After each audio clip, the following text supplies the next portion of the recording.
বান্দার কোনো দোয়া বিফলে যায় না, বান্দার কোনো দোয়া বিফলে যায় না।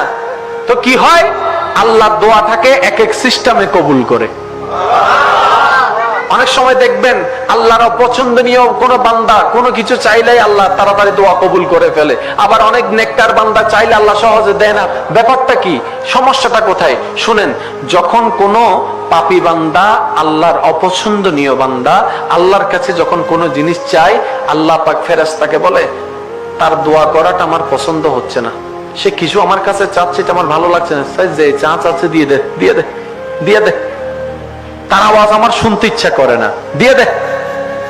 আর যার আওয়াজ শুনতে ইচ্ছা করে, যার দোয়া শুনতে ইচ্ছা করে, যার কান্নাকাটি আল্লাহ দেখতে ভালো লাগে, সে চাইতে আছে আল্লাহ দেয় না। ফেরেশতা বলে আল্লাহ দাও না, আল্লাহ পাক বলে তার কান্নাটাই আমার ভালো লাগছে, একটু অপেক্ষা করো, একটু অপেক্ষা করো। আল্লাহ অপেক্ষা করাইতে থাকে, বান্দা ধৈর্য ধরতে থাকে, ধৈর্য ধরতে থাকে, ধৈর্য ধরতে থাকে। একজন এসে বলে ওই কাফেরের দোয়া তো কবুল হয়েছে, তুমি কেমন নামাজি হলা, ওই কাফেরের দোয়া তো কবুল হয়েছে, তুমি কেমন রোজাদার হলা, কেমন আল্লাহকে ডাকনেওয়ালা হলা, তারটা কবুল হয়ে গেল, তোমারটা হচ্ছে না, নিশ্চয়ই আল্লাহ তাকে ভালোবাসে, তোমাকে ভালোবাসে না। তখন ইমানদার বলে তুমি আল্লাহকে নামে চিনেছো, এখনো বুঝতে পারো নাই, আমার আল্লাহ যাকে ভালোবাসে তাকে কষ্টও বেশি দেয়, ধৈর্যও বেশি বাড়ায় দেয়। সুবহানাল্লাহ। আল্লাহ ভালোবাসলে কি দেয়? আরো জোরে বলেন না। এখন আপনারা বললে বুঝতে পারবেন, পৃথিবীর জমিনে নবী রাসূলের মতো কোন দামি বান্দা আর একটু জোরে বলেন।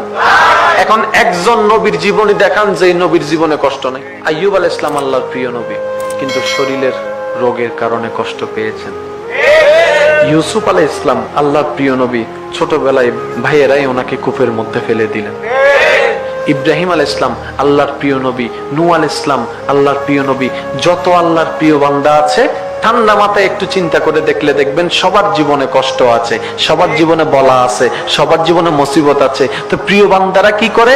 তখন তারা বলে ক্বালু ইন্না লিল্লাহি ওয়া ইন্না ইলাইহি রাজিউন। আরে আমার বলতে তো কিছু নাই, আমি নিজেও তো আল্লাহর, উনি বাঁচাইলে বাঁচি, উনি মরাইলে মরি, আমার আপত্তি আফসোস নাই। আমার আল্লাহ আমাকে যেভাবে রেখে খুশি, আমি বান্দা হিসেবে সেভাবে থেকে খুশি।